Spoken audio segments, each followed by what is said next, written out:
Hello and welcome back to Neethu's Nest. In today's video, we will see how to make spring rolls, which is an amazing Chinese starter that entices our appetite for the meal to come.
This can also be served as a snack recipe.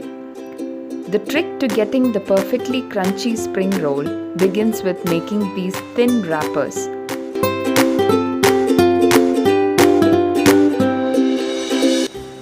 The spring rolls have to be served hot with some ketchup or some chutney. I have demonstrated making veg rolls in this recipe, but you can add cooked or minced meat or even chicken using the same recipe. So friends, please do try this amazing recipe and amaze your friends and family. All the best and happy cooking.